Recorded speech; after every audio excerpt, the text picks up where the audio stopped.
Let's get into it. One of the segments I'm most looking forward to in the podcast is something called the generational sip, but we're just going to refer to it as the Gen Sip. And as a Gen Xer, I thought it was really important to connect with the other generations behind me, specifically the millennials and the Gen Zers. I'm happy to welcome my guests today, who are going to be regular co-hosts for the Gen. Say what's up to my millennial, my village sister Natasha, and what's up to Kennedy Ray, my village niece. Say hello, ladies. Hello. Well, you know how we do here. Today, I'm sipping on some Josh Cabernet. What are you ladies sipping on today? I'm sipping on coffee because it's finals week. Oh, that's right. Good luck with your finals. And what are you sipping on, Miss Kennedy Ray? I'm sipping on my champagne. You know, I stay bubbly. I love it. So cheers, lady, to the first Gen Sip. Cheers, you guys. Yes, yes, yes. All right, let's get into it. And so I wanted to dive right in because I thought it was really important for me. You know, I've worked in college access for years, and the millennials and the Gen Zers have been my target audience. But truth be told, they really have been some of my best teachers because I feel like I would probably be a bit static if I didn't have you guys in my life, keeping me young, keeping me up on things, challenging my views and my perspectives. And so I think the Gen Sip is great to just bring us all together to break down some of these stereotypes and these communication barriers. And so I want to get into it because, of course, you know me, I'm a researcher at heart. So I had to do that good research. And I saw millennials are often described as tech savvy, socially conscious, and open minded. But on the other end, Natasha, they've been described as having an emphasis on extrinsic values such as money, fame, and image. Natasha, tell me how you feel about those descriptions. I think most of them are accurate. I think I call us a little bit of both generation. We are tech savvy, we are forward thinking, we're open, we're flexible, but we do value, structure, having our money together, our career together, our life together. So we're like that, a little bit of everything generation. So for sure, I would say fairly accurate. Accurate. Okay, I like it. All right, Miss Kennedy, our Gen Z, they call y'all the privileged generation.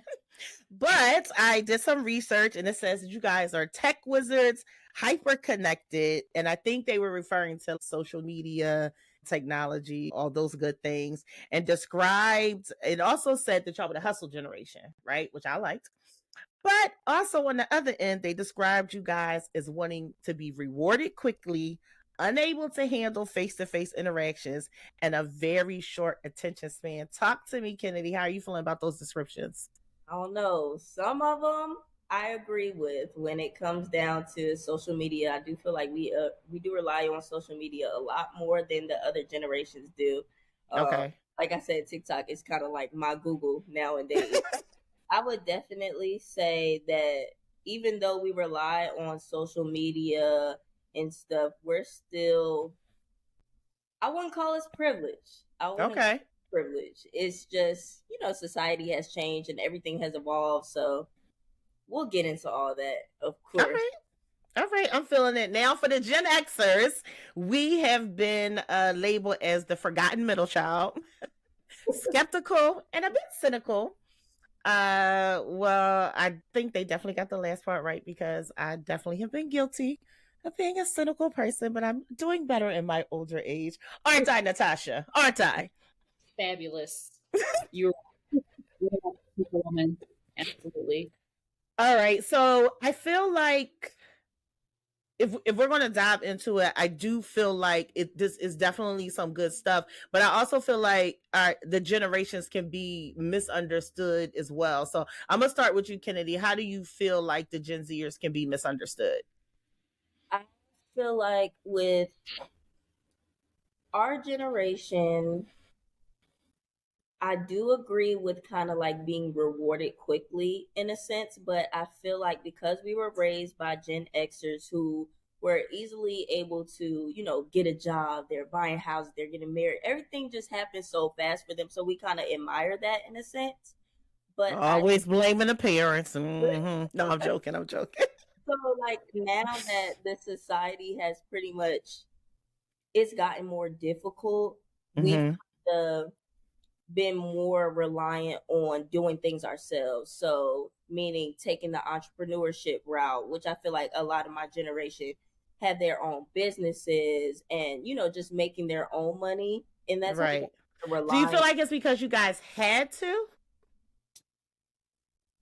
when it comes to the entrepreneurship? Honestly, I feel like the economy and everything, it's just so difficult this day and age to even get a good paying job. Like, regardless of whether you're going to school, graduating Okay. college, regardless of whatever it is. But I feel like we really did have to, honestly. I like this. I thank you for doing that because I think that a lot of Gen Xers and probably Boomers too, right? Because you know, some Gen Zers have Boomers for parents, and likewise with Millennials. I do think that we have deemed you guys the privileged and spoiled. So I'm really shocked to hear like about the job market. And for those of you who don't know, Kennedy is graduated from college close to 2 years ago, right? Yeah. I'm And 2 years so deep. that's good for me to see that or hear that because I always thought the entrepreneurship thing was heavily influenced by social media. That was kind of the take that I took. That I mean, people could just start Instagram pages, buy a Cricut, and have a business, And I tomorrow, or make some food up in their kitchen. And because of social media, folk buying it the next day. And so I thought I probably gave a lot more to that. So that's a nice perspective to hear that, to open up about being misunderstood. Yeah, and because of social media, because it has such a big impact on our generation, it's very easy for you to become like an influencer and stuff just by sharing Okay. little things in your daily life and stuff. You can make Right, money right, from right. that. So when you see people just going on social media, which is stuff that we do every day, just creating content, and people are making money, going Forbes list, and just that's all from Right, right, right. I get posting. it. I get it. I love that. I love that. Right, Mhm. right. Talk to me, Natasha. How do you feel that the millennials are misunderstood? I would say one of the biggest misconceptions about millennials is that we are inflexible, but I don't think that's true. I think that we we are like very purpose driven. Although we like structure and although we like our stability, I think that the Okay. one um I think key like characteristic about us is that we are purpose driven living. And so that manifests in different ways. Either we're not afraid to stand up to corporate structures or the jobs or organizations that we're already in, or Okay. my millennial friends, they just completely quit their jobs and start a new career. I did, so some of us Right. like some of my friends told me you're absolutely out of your mind, because they still adopt that got to play it safe, got to keep your job, got to keep going up the ladder. But I think that what's key about our generation is that we're purpose driven, like in our living. It's like we're willing to abandon the status quo, the norm, to follow our dreams and live like our most authentic life. So we're not as like dated Yeah. or stiff or callous as people might see us as, and we're tuned in. I think sometimes like when I talk to my niece who's 11, or like even my younger brother who's like 28, he's like on the Gen Z millennial line, like they're actually surprised about how much stuff we know. We are tapped in, we are trendy, we know the TikTok songs, we know the get on yours. Oh, we know. Well, it's interesting that you say that, Natasha, because I feel like, and I give a lot of credit to shout out to my goddaughter, who is a millennial, because she really, really helped stretch me and push me forward. I mean, oh man, Shardy, you used to dog me sometimes in some areas. Like, Gigi, why are you still doing that? Why are you still using PowerPoint? Why are you still you? Like, she just had me feeling like I was so archaic. And even just having conversations, because I do feel like that about the millennials. Some of the millennials I'm close to, some of my village nieces and nephews that are millennials, and some of my mentees, I feel like you can tell the ones that are kind of raised by boomers, right? I feel like there's definitely a difference in there somewhere, because I feel like there's a group of you, Natasha, like you said, that are open, switching, changing. Like, you can't plan to be in these jobs for more than 5 years. But then there's a group of you all that are like, we got to stay here, we have to do this. And I feel like the millennials on the opposite end of that have helped catapult me, right? And Mm-hmm. and coming away from that, like, you don't have to do this all your life. Because I will say, for the Gen Xers, which I am a little sad to say, because I see it in my own environment, I think it's hard for us to transition. I think a Mm-hmm. lot of us have stayed in places and stayed in jobs and not really got out of comfort zones, because of all these different things that the millennials and the Gen Zers have been exposed to. So I feel like I'm a lot of who I am. Watching you, it's very inspiring. It's very inspiring. It's also like, oh my God, is this reckless? Am I being reckless right now? Because my friends will probably be like, you're one of the most reckless people we know. But I definitely have been inspired by it. And so, Kennedy, I want to get back to you, because we want to have purpose. Like, we have fun, we love to laugh, but what is a way that we can start to break down these stereotypes between the generations and kind of up our communication practices better? As far as just like you talking to like your mom or your aunties, or if you have a manager that's a Gen Xer or a millennial, and because we can kind of make those little sarcastic comments like, oh God, you want everything so quick. Oh God, you want that. Like, how do we start to break down those stereotypes? I would say the biggest thing, of course, is just being receptive and just understanding that times literally have changed. Like, you can't just be stuck in your own ways. Like, things literally have evolved. Like, Right. when I was brought up, like, internet was just coming about for real. Like, social media was probably when I was like 13, maybe 11 ish. That's when Instagram came Oh out. my God, did you say 11ish? I'm not sure what to do with that right now. Okay, It was okay, like okay. 11. I'm So, gonna stay present. so like, just technology has pretty much shaped. But honestly, I think it just depends on who you talk to. Like, my mom Okay. knows, like, just being like Annie and stuff, like having grandkids and stuff who are even Right. Gen Z, but we not the same Gen Z. You know what I'm saying? Like, they're iPad Right. kids and stuff. Like, I get that. I wasn't like that. So I feel I like get that that. face to face and stuff interaction kind of comes in. But I think the biggest thing is just being like receptive and just like understanding that things literally have evolved. It's not the same way as how it was back in the day. Not trying to call you old, but it's not the I like it. Put some respect on it. I like it. I like it. I like it. How about you, Natasha? Any thoughts on how we could start to kind of break down those stereotypes, and kind of, because I think we could be judgy, right, towards one Uh-huh. another sometimes. I think so. And I think it's because we don't interact with each other enough. And I know sometimes, like, you may experience, relationships with, other generations outside of you, maybe like in the workspace. And they may not always be the best, or they may just not be like, Right. relationships. But I think a solution is joining communities and being part of communities that has a mix of everything. Because even now, like, Mm-hmm. I'm in law school, I'm 36, but most of my classmates are like in their mid 20s or younger. And Mm-hmm. so, um, I mean, they don't really ask me, how old I am, because I don't really think I look that. I think I look a little young. But I still learn from them, and I actually Right. like genuinely being friends with them. And another woman on Facebook, she was like, "Hey, if I had a group where it was a bunch of women who were like 60 plus that wanted to talk about love, marriage, life, would you join?" And I said, absolutely, because they have so much wisdom. So I think, like, even for me here in Atlanta, there's so many interest based communities, and so there's a good mix of ages in these different age based communities. So I think that's a good way to get Right. out, learn from the younger people, be open to them, and you can genuinely be friends with younger people as well as older people, and getting that wisdom and having friendship there in community. So Right. You know what I think contributes to it, and I wanna take up for my people for a minute, right? I think what happens, unfortunately, especially if you're a parent, because you have to remember, like, I'm a village auntie, I'm a non-parent.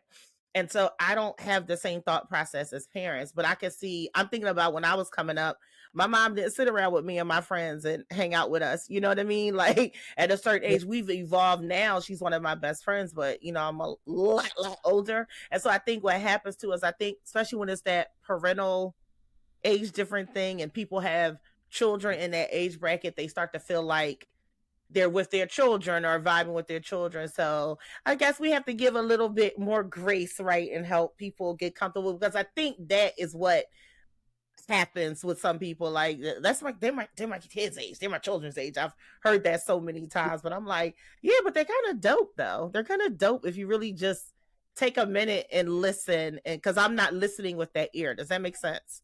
Right. Yes, it Yeah. does. I think people generally like to stay in their bubble, especially as they get older. So if you're a mom, you want to be with moms. If you go to this church, you want to go to this church. If you're in the sorority, you want to, hang with your line sisters or people that are like, affiliated. So I think that a good way to kind of get out of that is to be a part of interest-based communities. It just gives you exposure to different people, to people who are not a part of your bubble. And sometimes it is uncomfortable because you feel like, wow, she's so young. Like, some of my relationships in school, I was like, okay, she's 20 years old. Okay. But it's relationships. And what I learned from that was that we have so much in common. We're still talking right. about, if we're not having kids until we get married. Oh no, he doesn't understand what it's like to date a woman who, has goals and dreams. There's a lot of commonalities between, and you only can learn interact. Definitely. That's a good point. Ladies, I'm getting so excited. This is just the beginning, but I feel really great about where the Gen Sip segment is going to go. And so I look forward to us coming together and sharing. I am believing that we're going to bring a whole lot of people together in this segment. And so I'm going to put it over to you, Kennedy. I want to know, what are you looking forward to as we move in these segments? What are you looking forward to talking about? You already know what I'm looking forward to. I'm looking forward to just our expectations and like just the differences in dating and child. You know, you know how that gets down. So I feel like I'm an expert. I got decades in. So it'll be really good to kind of see like our different expectations, especially like over the generations. Like I know I'm Gen Z, but Auntie Gina, I be agreeing with some stuff. I know, Kennedy, right? We be here, girl. We be here. So that's what I'm most excited about. Okay, how about you, Natasha? I think something similar. Like what came to my head first was like just what it means to be a woman and like the expectations on you. Like I'm right at this point where it's like, okay, do you have a kids? Do you have a this? But I think societal expectations, I think what it means to be a woman, what it means to be successful, I think is a big one I'm looking forward to. Yeah, vision is something I love talking about. What is that for everybody? I love it. Yeah. I think it looks much different across generations. So definitely looking forward to it. Yeah. And I'm looking forward to getting the guys in here. I can't wait to get the Gen Xer, the Gen Zer, the millennial, the guys in here. That's going to be a lot of fun because Mars and Venus is a very real thing. And we definitely don't always think the same. Sometimes we do, but I'm definitely looking forward to that. But for this first round of the Gen Sip, I have enjoyed it. I've absolutely loved it. I know that the segment is going to be full of laughs and a lot of good information, a lot of share. We're going to break down a lot of barriers. But until next time, Kennedy and Natasha, I'm saying cheers to you both on a job well done. Thank you. Cheers. You know that I love you. See you next time. There you have it. The first episode is done. Thank you to my sippers for joining me. Thank you to Natasha and Kennedy, my guests, my segment co-hosts. We are about to go on the greatest ride, and I hope that you guys will tune in. And remember, life is too short for bad vibes and bad drinks, so keep sipping, keep chatting, and always remember, life's a journey, but it's better with a sip and chat. Until next time, cheers. Thank you, sippers, for joining the S.E.T podcast where we sip, eat, talk. If you've enjoyed our flavorful conversations, don't miss out on future episodes. Subscribe now and follow us on Instagram, at YouTube, at Sip, Eat, Talk Podcast. Let's continue to sip, eat, and talk together. Until next time, cheers.